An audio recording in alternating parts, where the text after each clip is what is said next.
नमस्कार दोस्तों, मैं जनार्दन दीक्षित स्वागत करता हूं आप सबका अपने इस YouTube चैनल ग्रुप में A2 एजुकेशन में, जहां पर हम हिंदी वर्णमाला के बारे में पढ़ रहे थे।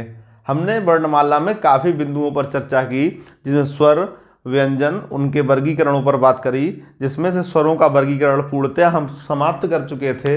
व्यंजनों के वर्गीकरण में हमने प्राणत्व के आधार पर, जो वाह्य प्रयत्न के आधार पर वर्गीकरण किया गया था, अल्प प्राण और महाप्राण, वो हमने पढ़ लिया था। आज हम पढ़ेंगे घोषत्व के आधार पर, जो वर्णों का वर्गीकरण किया गया, व्यंजनों का वर्गीकरण किया गया है। घोषत्व के आधार पर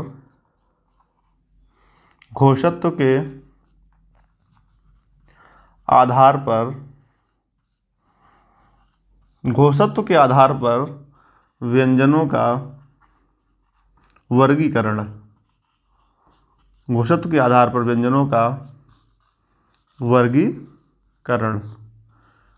घोषत्व के आधार पर व्यंजनों के वर्गीकरण की जब बात करते हैं तो इसमें हमें ये वर्गीकरण दो भागों में किया हुआ मिलता है, जिसमें पहला भाग हम देखते हैं अघोष जिनको कहा जाता है अघोष, और दूसरा जो इसका बंटवारा होता है वो घोष या सघोष के रूप में होता है। अब घोष में कौन से वर्ण आते हैं, अघोष में कौन से वर्ण आते हैं, इनको जान लेना जरूरी है। और एक बार साधारण सी एक नज़र डाल लेते हैं, आखिर घोष और अघोष का कॉन्सेप्ट क्या है, ये होते क्या हैं।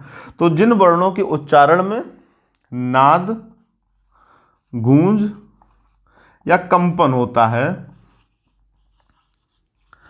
जिन वर्णों के उच्चारण में नाद, गूंज और कंपन होता है वो कहलाते हैं घोष, और जिनमें नाद, गूंज और कंपन नहीं होता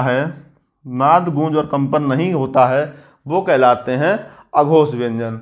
जिन वर्णों के उच्चारण में नाद, गूंज और कंपन होता है, या थोड़ी सी मात्रा में होता है या अधिक मात्रा में होता है, वो कहलाएगा घोष या सघोष, और जिसमें बिल्कुल भी कंपन नहीं होगा उसे कहेंगे अघोष।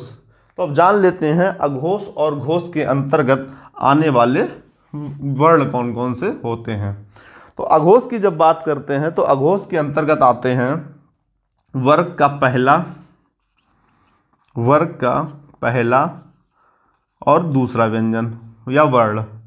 वर्ग का पहला और दूसरा वर्ण, इसके साथ आ जाते हैं सा, फिर सा और फिर हा।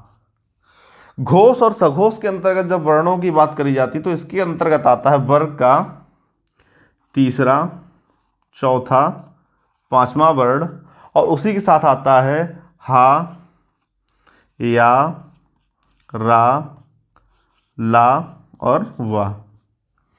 अघोष के अंतर्गत आते हैं वर्ग का पहला, दूसरा वर्ण और माफ करिए, हा नहीं, सा और सा, तीनों सा ही यहाँ पर आते हैं। और घोष के अंतर्गत वर्ग का तीसरा, चौथा, पांचवा वर्ण हा, या, रा, ला और वा आते हैं। इनको कैसे याद रखा जाए ये भी जान लेते हैं।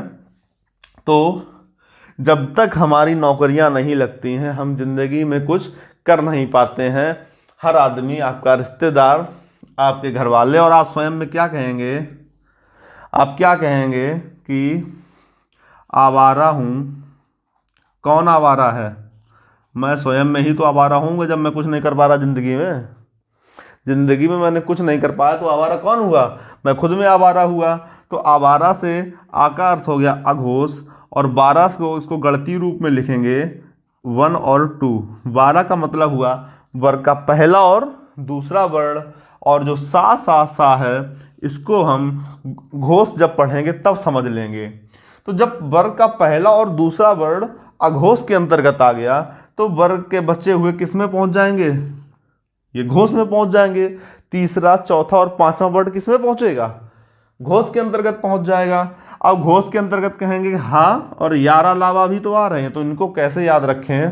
तो हमने घर में घोषणा कर दी। घोषणा क्या करी कि यार से लब है। हमने घर पे घोषणा कर दी कि यार से हमें क्या हो गया है? लब हो गया है, कि मुझे प्यार प्यार हुआ अल्लाह मियाँ। हमने घर में घोषणा कर दी, हमें क्या है यार से लव हो गया है। तो घोष जैसे ही हमने घोषणा करी तो क्या हो गया, घोष वर्ण, और यार से आ गया या और रा, ला और वा, और उसके साथ मिल गया हा। तो घोष जब यारा, लावा और हा मिलेंगे घोष के अंतर्गत, तो बचे हुए 3 सा किस में चले जाएंगे, अघोष में पहुंच जाएंगे। तो ध्यान रखिएगा, इन 2 बातों को याद रखिए कि अघोष वर्ण जब भी पढ़ेंगे तो हम आवारा, मैं आवारा अपने आप को मान लूंगा, तो आ से अघोष बनेगा, और 12 का गणती रूप 12 लिख देंगे, 1 और 2। तो वर्ग का पहला दूसरा अक्षर जो होएगा, वर्ण जो होएगा, वो अघोष के अंतर्गत आ जाएगा। और घोष जब पढ़ेंगे तो हम घोषणा करते हैं घर में कि हमें क्या हो गया है, हमें यार से लव हो गया है। तो घोषणा से घोष निकाल लीजिए, क्योंकि हमारा काम घोष से है, ना लव से है और ना यार से है।